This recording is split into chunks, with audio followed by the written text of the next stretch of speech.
Tym razem celem podróży będzie Barker Ranch, czyli dom sekty Charlesa Mansona.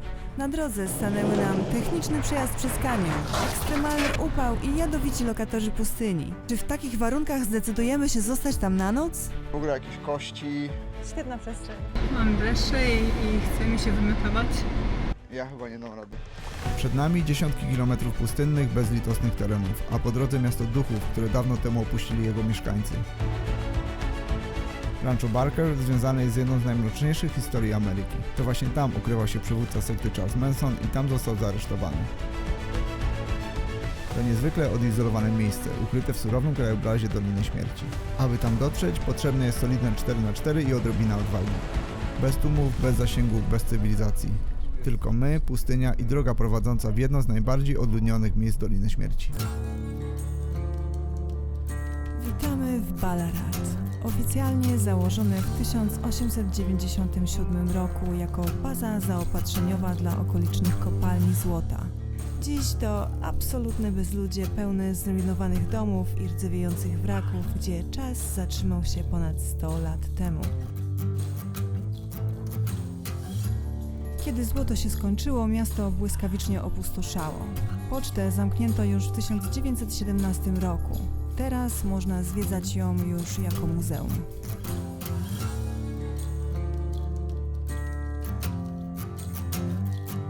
W czasach świetności żyło tu około 500 osób. Działały hotele, szkoła, a nawet więzienie.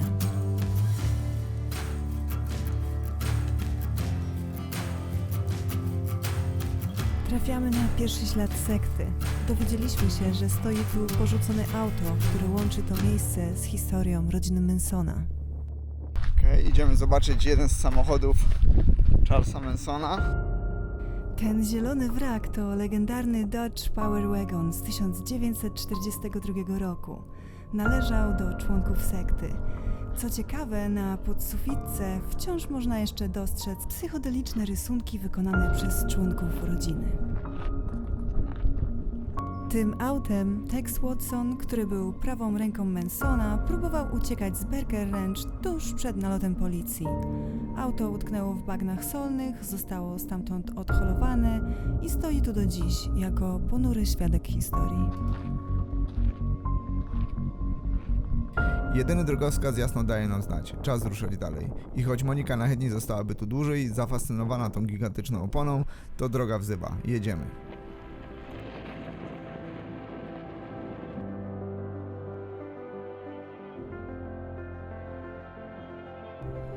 Zostawiając za sobą Ballarat, warto dodać, że kręcono tutaj sceny do kultowego filmu Easy Rider. Tuż za miasteczkiem trafiamy na pierwszych nietypowych mieszkańców tej pustyni. To dzikie osiołki, potocznie nazywane tu burros. Potomkowie zwierząt, które pod koniec XIX wieku porzucili tu poszukiwacze złota. Przetrwały w tym morderczym klimacie ponad 100 lat i radzą sobie doskonale.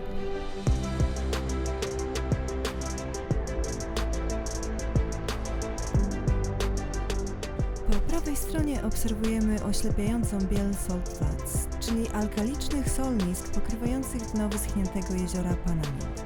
Zimą, po rzadkich opadach, ta solna pustynia zamienia się w gigantyczne lustro odbijające góry. Latem rozżarzona do granic możliwości skorupa. Surowy i pozbawiony cienia krajobraz doskonale pokazuje bezwzględną naturę Doliny Śmierci. To znak, że właśnie wjeżdżamy w jeden z najbardziej ekstremalnych ekosystemów na świecie, a ten widok idealnie przygotowuje nas na to, co wydarzy się, kiedy wjedziemy między skały.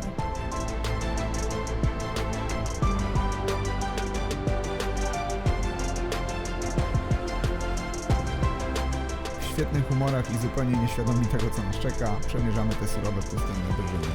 Krajobraz pod kołami zaczyna się jednak zmieniać. Pokonując coraz to bardziej kamiennisty szlak, z oddali dostrzegamy kolejny punkt na naszej trasie do słynnego Barker Ranch.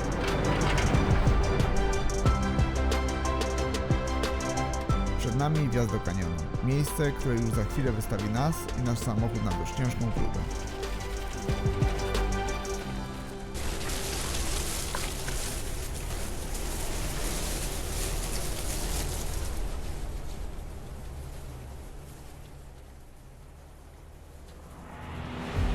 Wjeżdżamy w przesmyk Goler Wash. To jedyny przejezdny szlak w tej części Doliny Śmierci, poprowadzony dnem wyschniętego potoku.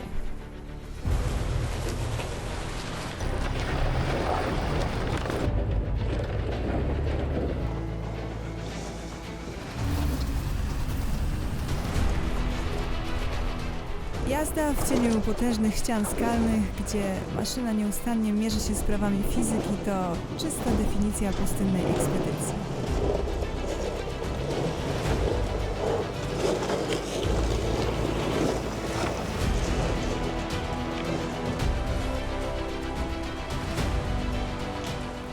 Droga do rancza od tego momentu staje się jednak poważnym testem dla sprzętu i naszych umiejętności, a pustynne warunki szybko zaczęły dyktować własne zasady.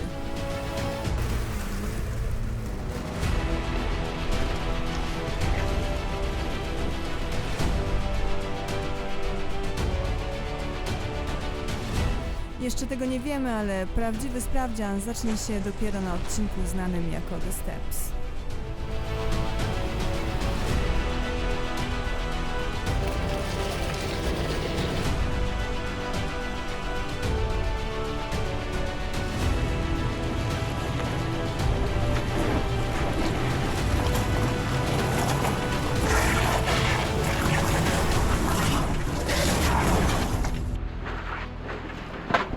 To, co miało być sprawnym przejazdem, za chwilę zmieni się w wielogodzinną walkę ze sprzętem i temperaturą.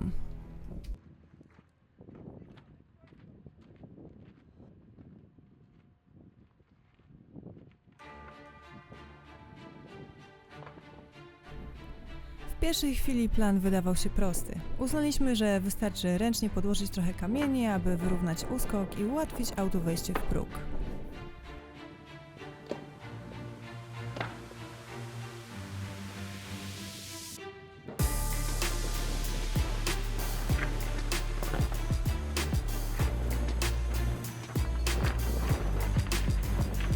Kolejna próba, jedna za drugą i niestety fiasko za fiaskiem. Podjazd nie dawał za wygraną.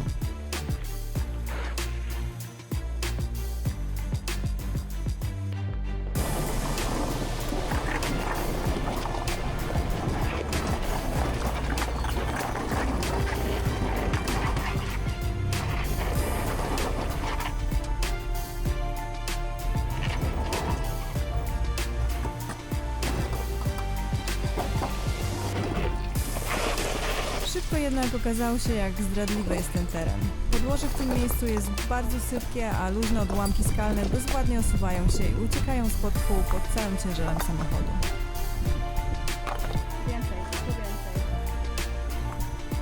Pomimo trudności nie poddajemy się. Układamy coraz to więcej kamieni.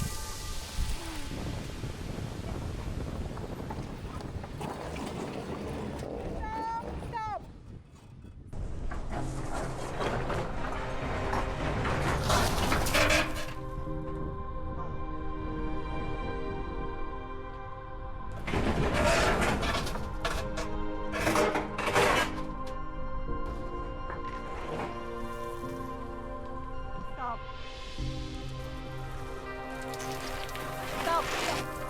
Do przodu trochę. Stop, teraz, stop!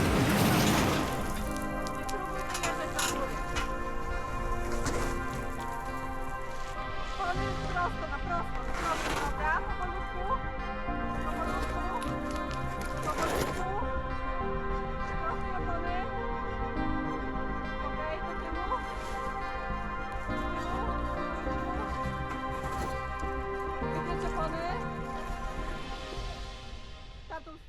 Ekstremalny upał sięgający 118 stopni Fahrenheita, czyli blisko 48 stopni Celsjusza, w połączeniu z bezwzględnym terenem zaczął drastycznie weryfikować nasze plany. Po kilku nieudanych próbach i bezskutecznej walce z osuwającymi się kamieniami, zmęczenie dawało się we znaki. Dlatego postanowiliśmy zrobić sobie przerwę, ochłonąć i na spokojnie przeanalizować sytuację.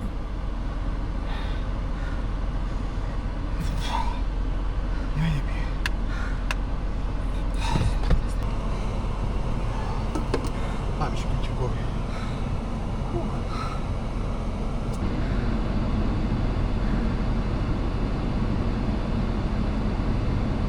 ale trochę spadło.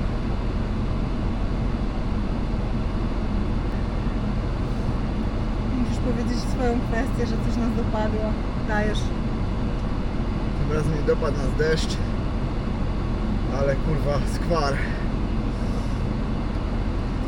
Dopadł nas hit. Wyłączam. Musimy podejść trochę bardziej poważnie do tej przeszkody. Jest naprawdę dosyć trudna. W pierwszej kolejności opuszczamy drastycznie powietrze z opon. Zabieg ten poprawi przyczepność. Mamy w samochodzie zainstalowany system, który pozwala na równomierne opuszczenie powietrza, co znacznie ułatwia i przyspiesza ten proces.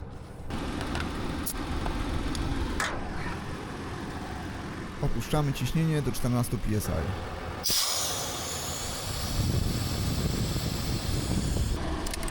Następnie uwalniamy stabilizator poprzeczny, który zwiększy artykulację zawieszenia.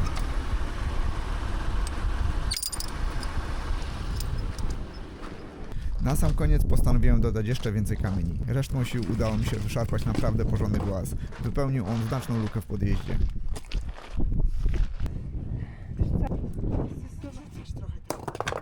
Kamerę i nie mogę. Jednak temperatura 48 stopni Celsjusza była po prostu brutalna. Monika musiała iść odpocząć do samochodu.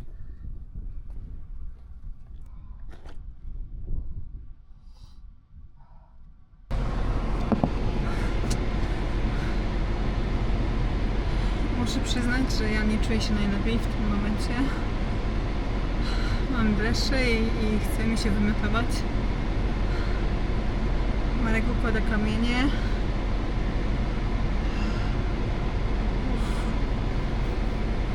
Dreszcze. Będzie skórka.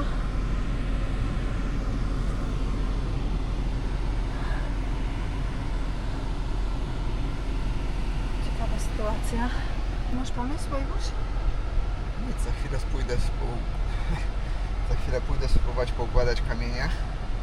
Spróbujemy tam dojechać, ale obawiam się, że jak już tam dojedziemy, będzie naprawdę późno. No i co? I znowu dojedziemy tam po ciemku. Dobra. Kolejne podejście. Zobaczymy.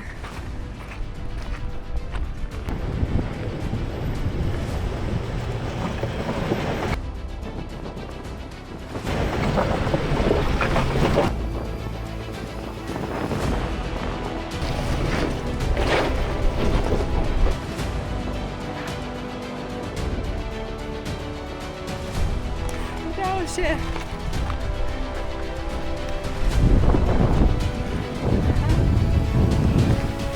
To pokazuje, że może na kamerze nie widać, ale ten podjazd jest bardzo stromy. Auto nie było do końca przygotowane i jak spuściliśmy powietrze z opon, załączyliśmy wszystkie nasze urządzenia w aucie, które pomagają w takich sytuacjach, bez problemu auto wjechało. Tak więc czasami jednak trzeba trochę poświęcić czasu i po prostu zrobić tak, jak się to powinno.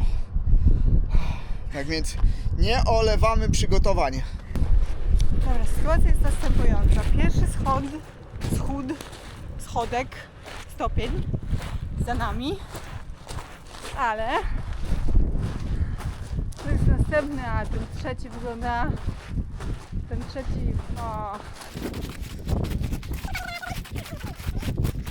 ten wygląda ok.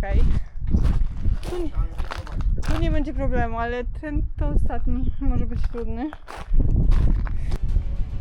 Ustawiłam się w bezpiecznym miejscu.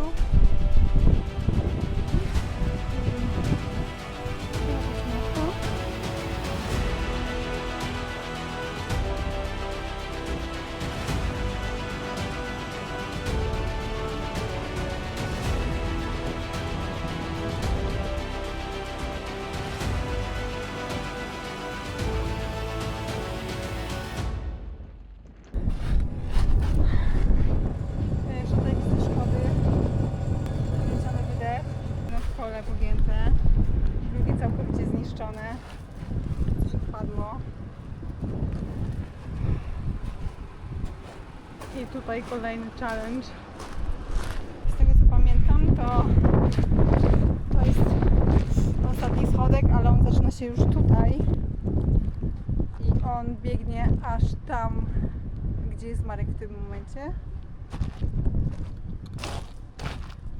No i tutaj jest, tutaj, tu może nie jest źle.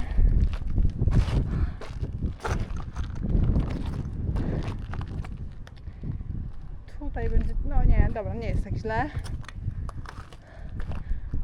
Jest po prostu dłuższy podjazd. Jest po prostu dłuższy podjazd. Nie mam siły stać na nogach. Jest po prostu dłuższy podjazd, ale nie aż tak stromy. No dobra, czas się zmierzyć z tym najdłuższym i ostatnim stopniem. Czas nagli, a my musimy zdążyć przed zachodem słońca.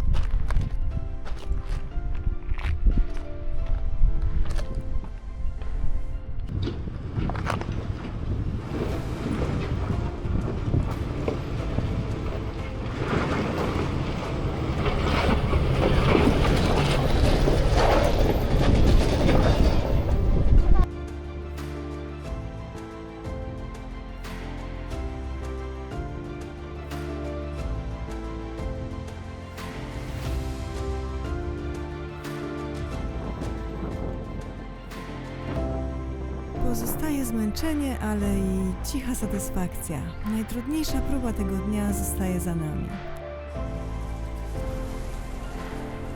Bezwzględna dotąd pustynia na koniec odsłania swoje hipnotyzujące oblicze. Surowe ściany kanionu toną w miedzianym świetle schyłku dnia, a jałowy charakter ziemi ustępuje miejsca subtelnym przejawom życia i budzącej się zieleni. Choć powietrze wciąż drży od gorąca, nieobecność palącego słońca przynosi wyczekiwane ukojenie. W tej unikalnej harmonii przyrody ostatnie kilometry trasy upływają w atmosferze absolutnego spokoju.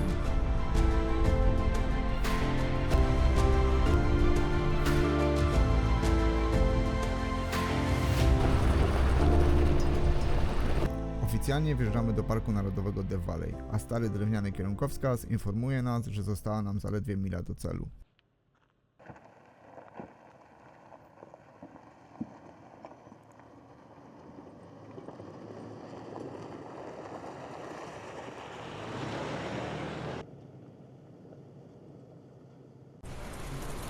Powoli zbliżamy się do miejsca, o którym wcześniej słyszeliśmy tylko w filmach dokumentalnych.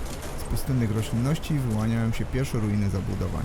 Historia staje się namacalna. Postanowiliśmy od razu skierować się do głównej bramy wjazdowej.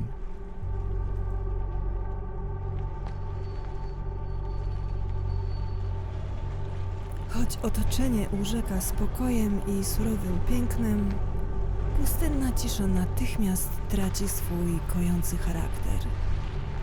Powietrze nagle staje się gęste, a w nas samych zaczyna narastać głęboki, trudny do opisania niepokój.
Dobra, nie powiem.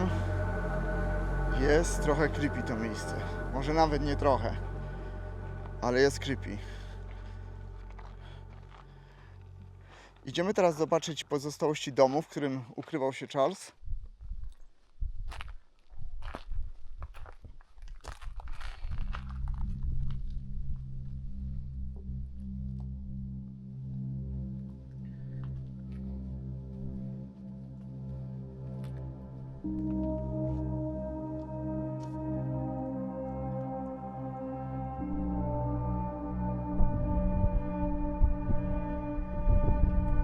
Widzimy tutaj pozostałości po łazience, resztki kabiny prysznicowej i słynny narożnik, w którym to właśnie Charles Manson ukrywał się podczas nalotu policji. I właśnie tutaj został aresztowany. Stała tutaj mała szafeczka pod umywalką i ukrył się w tej szafeczce.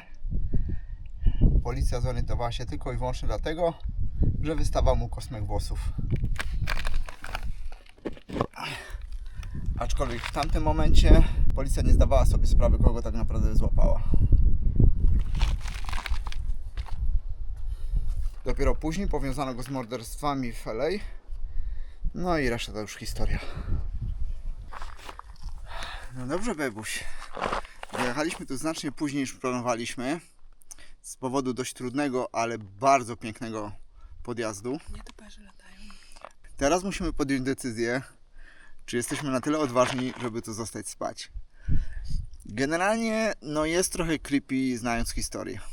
Niestety jest to powiązane z Charlesem, aczkolwiek wcześniej było to normalne miejsce do spędzenia wakacji.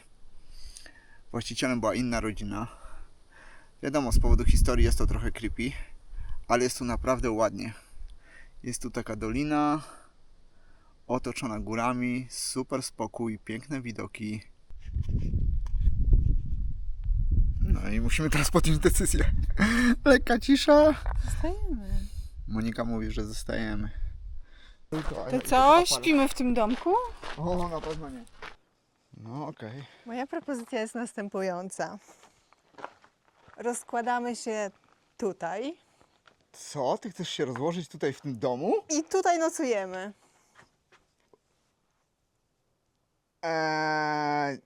Nie. Patrz jak fajnie. Osłonięte od wiatru. Będziemy widzieć gwiazdy. Elegancko. No nie wiem, czy to dla mnie nie jest za bardzo hardcore.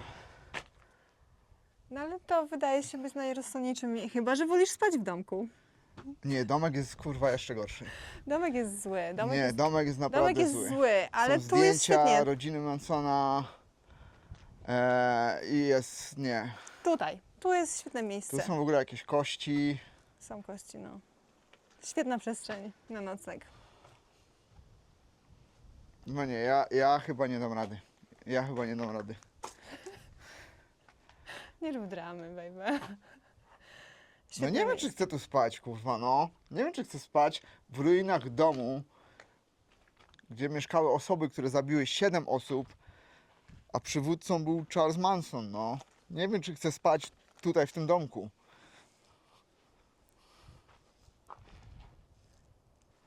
Nie jest to normalne miejsce, jest to historyczne miejsce, które przyciąga bardzo dużo różnych wariatów. Powiedział mój mąż, który stwierdził, że tutaj będzie fajnie. A tam jest taki sam drugi budynek.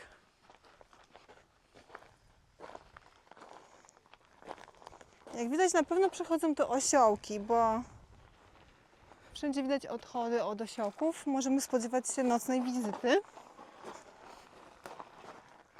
No właśnie, widać, że chodzi pełno osiołków. Jeżeli w nocy ja bym spał w tym domu i by przyszedł osiołek i by mnie na przykład tą sznupą dotknął, zawał. No to Po by prostu było. zawał, obsrałbym se zbroję, a potem zawał i dziękuję, dobranoc.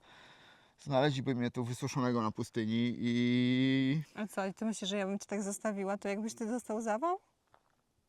ty byś też mogła dostać zawału. Oboje byśmy dostali zawału w tym samym momencie? No. Piękne kolory, bo jest zachód słońca. Ślicznie jest. Ale wziąłeś leżaczki? Wziąłem nożaczki. No ale chodź, spróbujmy, jak te leżaczki będą wyglądać w tym miejscu. Wyglądać będą creepy. Czekaj, chyba tutaj nie ma przejścia. Mamy leżaczki, ale Nie, przez krzaki, tędy. ja za cholerę nie będę spać w tych ruinach tego domu. Możecie mnie nazywać tchórzem, sofciarzem, w dupie to mam. Ale patrz, baby, tak naprawdę to nikt nie zginął w tym miejscu. Nie znaleźli żadnych ciał na tej posesji, chociaż teren był przeszukany. Więc tak jakby nie jest To, że nikt tutaj wcześniej nie zginął, to nie znaczy, że ja na przykład mam być pierwszy albo coś w tym Nie jest stylu. to miejsce zbrodni, absolutnie. Jest to miejsce, gdzie oni się ukrywali, gdzie po prostu sobie żyli. Tu jest też jakaś kość. No jest mnóstwo kości, wszędzie leży. Ja bym tutaj stanął samochodem. Nie sądzę, że to są ludzkie kości, więc fajne zdjęcie będzie. Skierowaną na wylot w razie ucieczki i ja będę spać w samochodzie.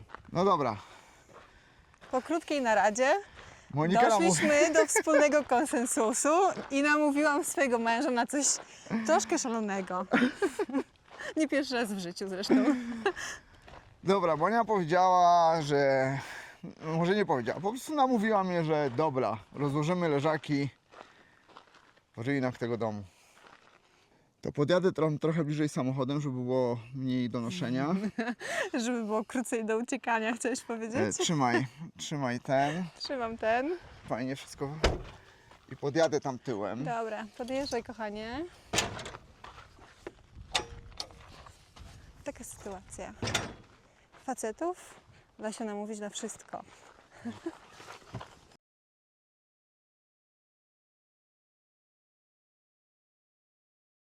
No dobra, mamy rozłożone leżanki, już jest naprawdę ciemno. Jak tam, baby? Nie jest to śmieszne. Ja się normalnie trochę boję, tak więc... Nie wiem. Okej. Jedno co trzeba przyznać, to jest naprawdę ultra spokój tutaj. Totalna cisza. Nie słychać nic. Co też jest trochę creepy, bo nie ma ptaszków, nie ma nic. Mamy noktowizor, zobaczymy czy coś widać tutaj, czy ktoś się tu gdzieś nie ukrywa.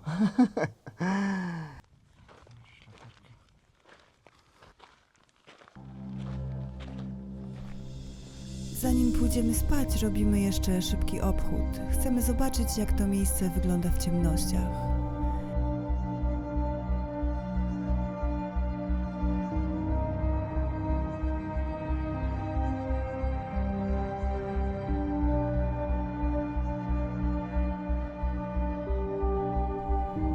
Niestety odkryliśmy coś niepokojącego. No dobra, mała zmiana planu. Jest tyle latającego robactwa, że nie ma szans, żebyśmy spali na zewnątrz, a w środku auta jest po prostu za ciepło. Wraz ze zmrokiem groza się potęguje. W świetle latarek pojawiają się tarantule, które nocą ruszają na łowy. Dobra, tarantule nie są jakoś super groźne, ale po prostu są creepy. A oprócz nich jest pełno jakichś dziwnych innych małych pająków i pełno różnych stworzeń latających, takich jak ten. Niby to ważka. Nie wiem co to jest. Chwilę później trafiamy też na czarne wdowy. Po zmroku wyszły na swoje sieci niemal w każdym rogu. Jest coraz więcej pająków i coraz więcej rzeczy, które lata i chce nas zjeść. Tak więc pakujemy się i robimy przejazd nocą.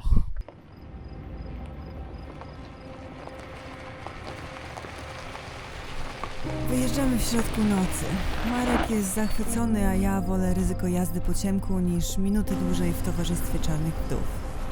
To była kropka nad i. Nocny kanion budzi w nas obawy, ale te pająki to dla mnie o wiele większy deal breaker niż najtrudniejszy teren.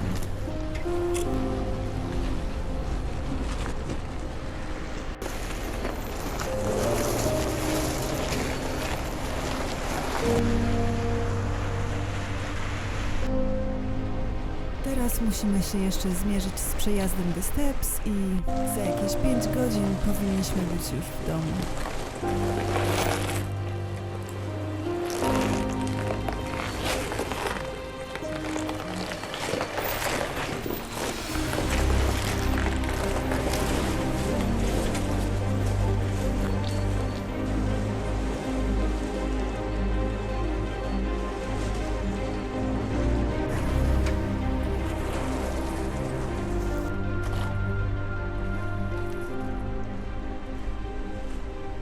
Z dala od tej strony. Musisz tu. Aby twoje koło musi być tu. Okej? No potem przejedź po prostu. Jeżeli się boisz, ja mogę pojechać. Nie otwarte szyby, żebym ci kierował.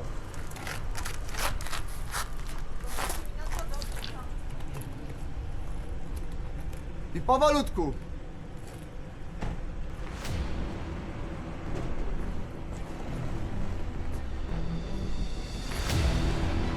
Kierowca, trochę kierowca. Za bardzo, za bardzo. Trochę kierowca. Trochę pasażer, pasażer. Pasażer. Dobra, jedziesz. Odbij na skład. Jedziesz, jedziesz, jedziesz. Jedziesz, jedziesz, jedziesz. Jedziesz, jedziesz, jedziesz, jedziesz, jedziesz. Kierowca. No, super, super. Super.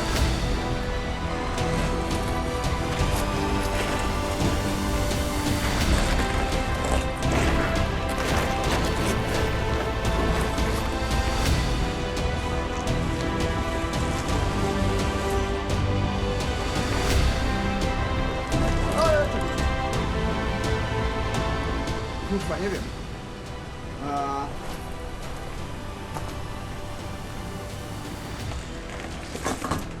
Jedziesz, jedziesz.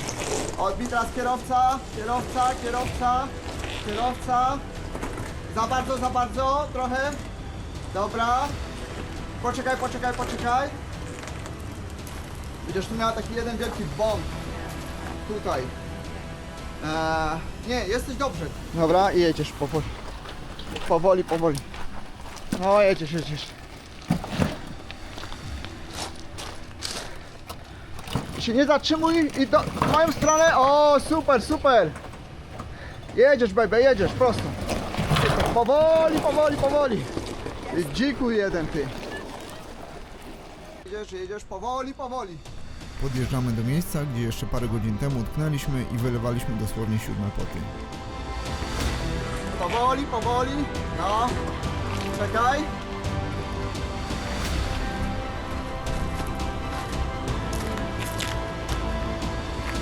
Będziesz miała spad mocno. Mam wrażenie, że to ujęcie z kamery dokładnie pokazuje, jak stromy jest to podjazd. Jedziesz, jedziesz prosto, jedziesz. Jedziesz, jedziesz, jedziesz, jedziesz. Jedziesz powoli. Jedziesz, jedziesz, powoli, powoli. Powoli.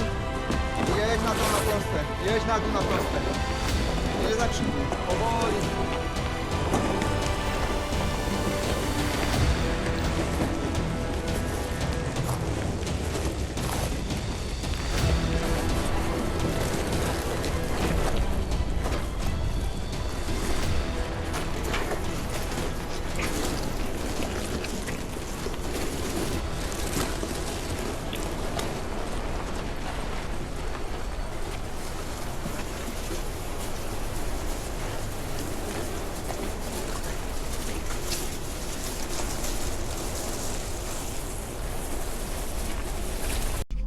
No dobra, postanowiliśmy się zatrzymać i coś zjeść, bo te emocje przy tych zjazdach w nocy powodowały, że obaj poczuliśmy się tak strasznie głodni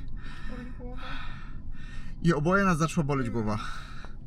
Więc kto wie, może to klątwa tamtego miejsca, ale... Nie jedliśmy Ale- cały dzień.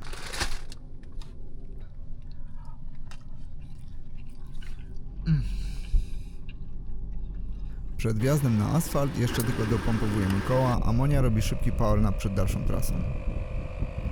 Wielkie dzięki, że byliście dzisiaj z nami i przeżywaliście wszystkie perypetie tej morderczej podróży. Jeśli podobał Wam się ten film, zostawcie łapkę w górę i suba, żeby nie przegapić kolejnych przygód.